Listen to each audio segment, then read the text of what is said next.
When I was a boy, Superman actually never spoke to me all that much. I remember watching the Richard Donner movie, the one from 1979, when it came on the television once, and my dad brought me down to take a look at it because that was his youth. And the one thing that really stuck to me from that whole movie, well, actually there's two things. The two things that stuck to me from that whole movie were the part where he flew around the earth to, reverse back time and just bring his girlfriend back to life. That was awesome. But it was also this bit. Man, find out who he is. What's he like? Where'd he get that blue suit? Did he have it made? Is it silk? Is it plastic? Well, I just knew you couldn't resist the chance to sort of pitch in. Know what I mean?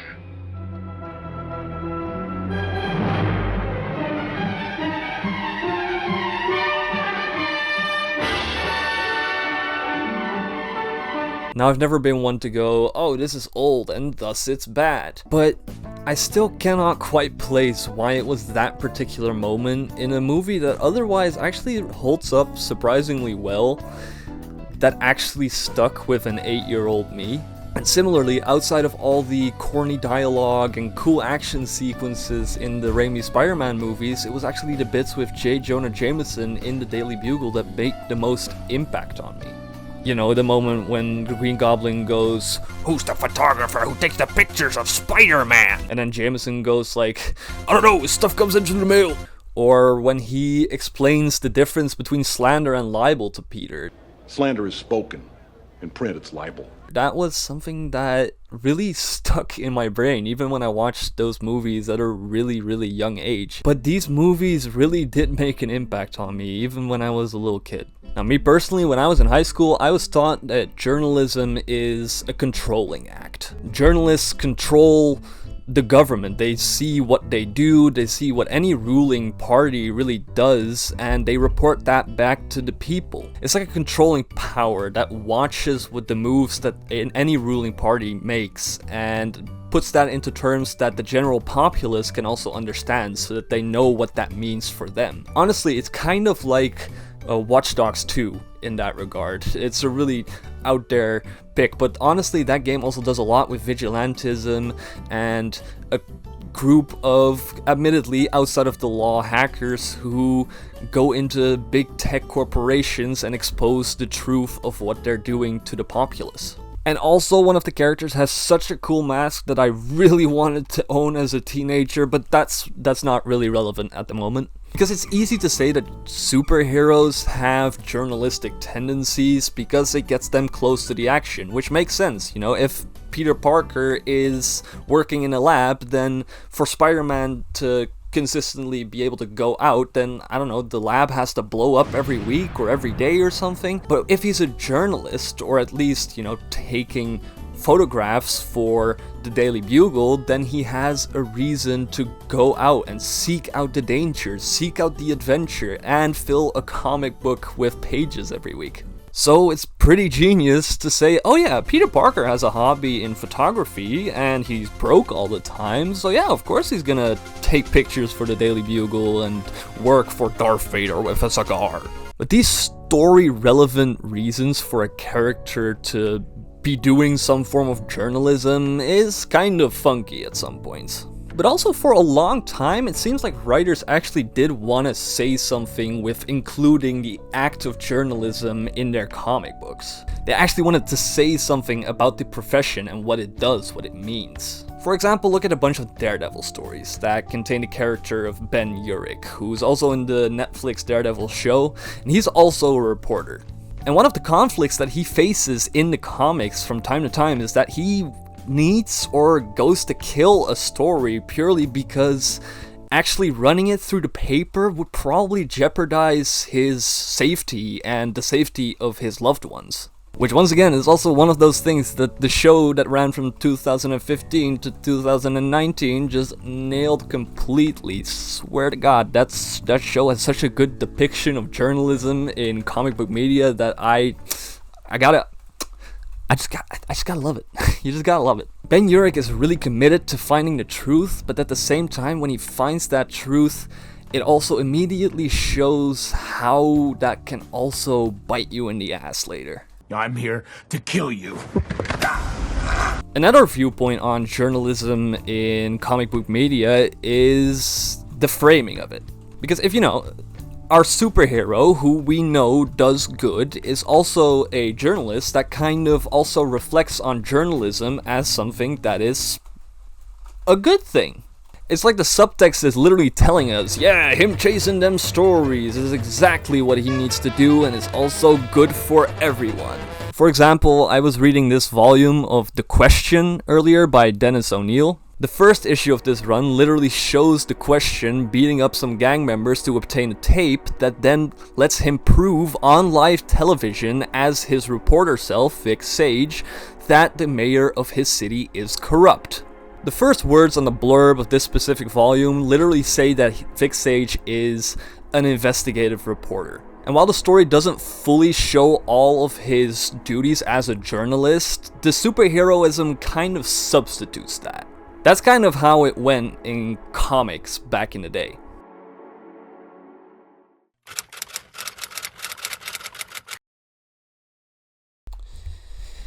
Now, in modern times, we see that J. Jonah Jameson has basically become this, like, Alec Jones, Daily Show host type of character, at least in the new Spider-Man Home trilogy from Marvel Studios and Sony. He's a newscaster obsessed with getting the scoop and painting Spider-Man in a bad light, which isn't unusual for Jonah, but in this trilogy we never really get to see him display any form of the journalistic integrity that made the Raimi movies so deeply ingrained in my brain. And to be honest, that makes sense. The Home trilogy just doesn't have that much of a focus on Peter Parker's photography life. It's not really something that's relevant at all. But that to me also represents the differing look that we have on journalism as a whole in the modern day and age. And it's a sharp contrast to what we see happening in the latest Superman movie, Superman 2025, directed by James Gunn, where ultimately it's an act of genuine journalism that puts the bad guy away. Just in general, Superman has a lot to do with journalism, and the film actually kind of delves deeper into that. Even the climax of the first act is actually this 12-minute sequence of Lois Lane and Clark Kent having a conversation. And that same conversation actually also delves into a lot of things that you could like point at and say, oh, that's kind of morally weird for a superhero to do as a journalist. For example, how Clark keeps interviewing himself. And, you know, it is fiction, so the way that Lois and Jimmy save the day by hand of journalism is also a little bit questionable, you could almost say, with the way that Jimmy kind of manipulates Eve into giving him the information that he needs. But again, this is something that at its core, it's subtext. It is, okay, these journalists can't put away the bad guy. And the movie goes about this by making the whole thing seem very adventurous. You know, Lois is a fearless reporter. She dictates the article to Jimmy while she's flying a spaceship around. My favorite bit of that is that, of course, Perry White does have to check the article before it's published, because, of course, everything has to go through an editor. I've been there, we've all been there. And just the fact that they decided to put that in the movie was just a really nice touch. Anyway, this depiction of journalism is not exclusive to this particular Superman story. There's actually another modern story that does it pretty well, in my opinion, and that is My Adventures with Superman, which is the Adult Swim animation. In this story, we also follow Clark Kent, who, to be honest, falls more in the is a journalist because it gets him closer to the action easier category. But, you know, Lois Lane is a fearless reporter, albeit intern in the show, who is obsessed with getting the story and bringing the truth to light, which also is inherent to her personality of wanting to prove herself in this story, which is really great. And what the show does really well is show that perception change in journalism and how it works, because in this show, Jimmy Olsen controls the Daily Planet's Flamebird account, and Flamebird is basically like you gotta see it like a TikTok or an Instagram. It's a social media app, which the Daily Planet is now using to also, you know, bring the information through new channels. My Adventures with Superman actually provides a really good encapsulation of journalism as a whole. You got Lois Lane, who's more of the classic reporter. You got the superhero, Clark Kent, who is just kind of there so that he can get to the action quicker. And you got a pretty modern representation of how we generally get our news these days, which is through an app on your phone. But let's go back to the core for a second here. The place where a lot of these characters actually got their first, introduction, which is the comic books. It's become increasingly rare for a character to really shine as a journalist in the comics. Even Superman, even though journalism is pretty much intrinsically tied to his character and his status quo because of the people around him, I cannot really name a modern Superman story in the comics that really dives into the journalism part of it anymore. Which makes sense because there's just a lot that's different these days. And you kind of see that a lot of newer heroes also don't really get into that anymore. Vic Sage hasn't been the question for a long time. Remember the comic book I throw away? It's fine, by the way. I'm actually very careful with my comics, so I threw it on the bed. Don't worry. Anyway, Vic Sage isn't the question anymore, and his successor, Renee Montoya, is a police officer who now runs the Justice League's watchtower. She's like the sheriff there. So there's not a lot of journalism involved in that. Peter Parker generally isn't really a photographer anymore, and I keep referring to Peter Parker because he's an easy example, but honestly, he doesn't do a lot of journalism. But Mary Jane Watson, for example, in the Spider-Man games, is suddenly a reporter, which was really weird because why? It was just a reason to have MJ go on a bunch of sneaking missions, which honestly wasn't really necessary, but I digress. But yeah, honestly, the one character that I can really think of that has been really tied to journalism in a major way in recent times has been Cindy Moon, aka Silk, who is a character that was bitten by the same radioactive spider that bit Peter Parker, but she was actually locked in a bunker for the entirety of her youth and teenage years because, there was some interdimensional warlord coming after her. It's comic books. When she comes out of the bunker, she's basically all alone, and she wants to find her parents, who she doesn't know where they are, so for that she takes a job at the Fact Channel, which is like a journalistic outlet in New York, and she thinks, well, with that much knowledge at one's disposal, that must help me find my parents, which is, again, a story-relevant reason to become a journalist. Huh. There's actually a lot of that going around, huh? Yeah, and it doesn't really get better after that. She stays in that motivation. She quits the Fact Channel for a while, then after a while she goes to Threats and Menaces, which is co-run by J. Jonah Jameson, and that, too, is really just a reason for her to go on an adventure again. There's just not a lot of honest-to-God journalism going on in comics, is there?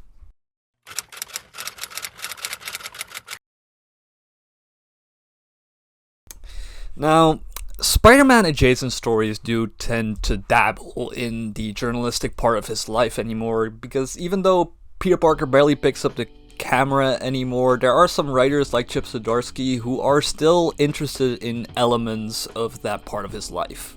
Like how in Spider-Man Life Story we get an entire issue dedicated to J. Jonah Jameson viewing Spider-Man throughout the years. And in his spectacular Spider-Man run, we actually do get a lot of introspection on J. Jonah Jameson's behalf. But even then, I love Chip Zdarsky's work. It's mostly a delving into the mind of a man who we usually see as kind of a side character or a joke. You don't, once again, get that his stuff comes in through the mail kind of moment. Now, the most compelling thing done with journalism in a comic book in recent years has been in Jonathan Hickman's Ultimate Spider-Man. That's this book Right here, this one. Ultimate Spider-Man is set in an alternate universe. This is a Spider-Man who actually never became Spider-Man until he was already middle-aged, married, with kids, because when he was supposed to be bitten, the Maker, who's like an interdimensional absolute evildoer, actually prevented him from being bit. He grabbed the spider and just said, "Hey, you go and have a normal life now. Bye. See ya. Alright, good." And due to this Maker's influence, New York is actually now being controlled completely by Wilson Fisk, aka the Penguin? The Kingpin. I'm getting my universes mixed up here. This is also a universe where Ben Parker never died, and even though Aunt May has recently passed away because of a big catastrophe, Ben Parker is still alive, and him and J. Jonah Jameson are actually great friends. And now Peter Parker is still a photographer for the Daily Bugle, but the Daily Bugle isn't what we know it as. It is run through filters from Mayor Fisk. It is, well, he's not really the mayor. Is he the mayor? I don't think he's the mayor in this run. I need to reread it. But Wilson Fisk basically controls the media, is what you need to know. And Jameson and Ben Parker, they don't really agree with that. So they quit their jobs as journalists at the Daily Bugle, and they start something new. They start the paper. And now the paper is exactly the kind of thing that really goes back to the core tenets of what I talked about in the beginning, you know, what I was taught in high school, the controlling power of journalism, where bringing the truth to light and informing the people of what's really going on is actually the most important part of the journalistic occupation. The paper is focused on bringing the real news, like for example how I bought this new Lego set. It's pretty cool. That's exactly what they bring at the paper, the really important things. With the added benefit that none of what they make is ran through the filters of the Maker and Wilson Fisk. It's actually really interesting how much focus Hickman puts on the paper and the cool gay uncles who run it, because they were roommates, I can tell you that much. Now, this isn't a review of Ultimate Spider-Man, but I do want to talk about how interesting it is that throughout the run, Jonathan Hickman actually doesn't really focus on the Spider-Manning part of Spider-Man all that much, and he instead puts a lot of focus on the area of New York and the people that are in it. So, for example, the roommates and extreme activists in the form of Gwen Stacy. But we see it through the eyes of regular people, the superhero community, the evildoers, and the people who are actually, you know, trying to do something about it. It's actually really a shame that the Ultimate Universe is ending, because I would have loved to see more of an exploration, maybe even by different writers, of what the paper could have grown into, you know? Especially after the whole Maker shebang, which is supposed to end in the next couple of months. You know, what point is the paper then? What are they gonna do? Is it still gonna be the same purpose, and is it gonna fade into obscurity, or is it gonna be one of the leading sources of news in this world? And we genuinely just won't really know, which is a shame. Especially because the Ultimate Universe as a whole actually is such an activistic kind of approach to comic book storytelling. And journalism is just a big part of that, especially thus in Spider-Man, but we actually also see it in some of the other runs. We see it in Ultimate X-Men, we see it in The Ultimates, the main run, the most activistic one of them all, where in one of the later issues, Tony Stark hijacks the entire new world's, information grid. Every screen everywhere is taken over by him putting his message out there and, telling people to fight for their rights, which isn't generally what journalists do, mind you, but it does circle back to that kind of vigilantistic approach that we're now kind of taking in this new world, where everyone with a camera could potentially be making news, and we're always unaware of, what the point of that is. And good journalism, proper journalism, is harder and harder to recognize every day, and there's a lot of distrust in journalism as well. We see that in Peach Momoko's Ultimate X-Men. We see how the news is constantly reporting on mutants being the cause of all evil in that world, and how every time someone blows up, it's blamed on mutants. Or how the X-Men are also kind of worried about their reputation online, because constantly people online are talking about, oh my god, the X-Men did this, oh no, the mutants did this, they're so dangerous, you know?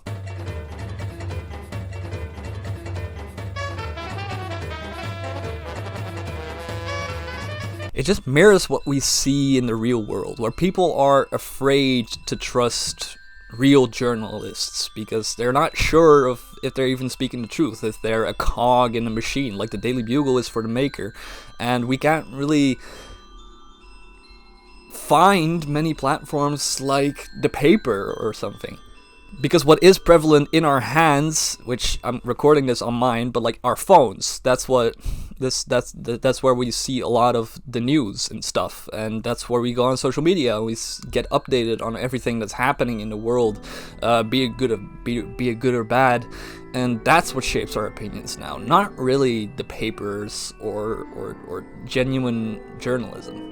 People are taking the concept of the news into their own hands, and in a way that's actually a good thing, albeit the fact that many of the platforms that we do it on, like an Instagram or a TikTok or even a YouTube or something like that, they're all connected to the big corporations and instances that journalism is actually meant to keep in check. So yeah, we have the freedom to say what we want on these platforms, but we're also never really quite sure on how that can come back and bite us in the ass later. Because these platforms are not separated from the companies and governments that we want to keep in check as journalists and, well, just people, really. It's the best for everyone if we do so. I have to admit, this all sounds pretty damn bleak and dire. So, is there really anything we can do to combat this? Is there hope? I do think so, and you know who taught me that? This guy. And also this guy. But also that guy, and that guy, and this guy, and this guy, and that one guy, and even that guy, and this guy, and that guy, and this guy.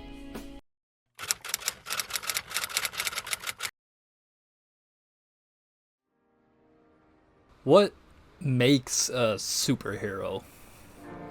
You can have long and large debates about this, but to me, a superhero is someone who inspires and brings you hope in whatever way that is. And it'll be someone who will walk into a room, be seen on TV, and just instantly make you feel like things will be okay. Because they bring the truth to light. And maybe with enough hope and perseverance, we can do so as well. I made a joke about Watch Dogs earlier, you know, guy with the cool mask. But I think the second game in that franchise actually just really does a lot in terms of showing us that modern and real life forms of vigilantism blends together with informing the people, kind of as a flip side to the coin that Superman is, but they do similar things in that regard. There seems to be a genuine desire from the populace to be informed of what big tech companies and such are doing with our lives, and those corporations are also what lots of comic book writers, and heck, now movie writers as well, will use as the base of the troubles the big punchy heroes face. It just seems that we're doing that in different ways now, which maybe is unavoidable, but the core remains that good journalism, good information, can bring about better days, whether that's through social media or like a written article on a website or in a paper. You remember what I said about framing earlier? That seeing the hero as a journalist subconsciously sends the message that what you're doing should be a good thing, and generally it is. But I think with the shift in how we consume our news and superheroes understandably also exploring other ventures, that particular frame is also being lost bit by bit. And if it wasn't for some stories still bringing it to the foreground, which is amazing. There's so many layers of nuance to be found in this topic, and for me, this, honestly, this is a school project, so I have other deadlines to work on right now, but I genuinely do believe that superheroes are heavily intertwined with the social justice aspects of journalism, and that their impact, which, while different in today's society, cannot be forgotten. And there's plenty to get into, like how it's highly unethical for Clark Kent to write stories about himself. Like, yikes, bro. We live in a brave new world of social media where newsrooms have grown beyond what we see as the Daily Planet that Clark Kent jumps out of, and where JJJ displays some genuine journalistic integrity. But in reality, the search for truth, justice, and a better tomorrow lives on, no matter the shape.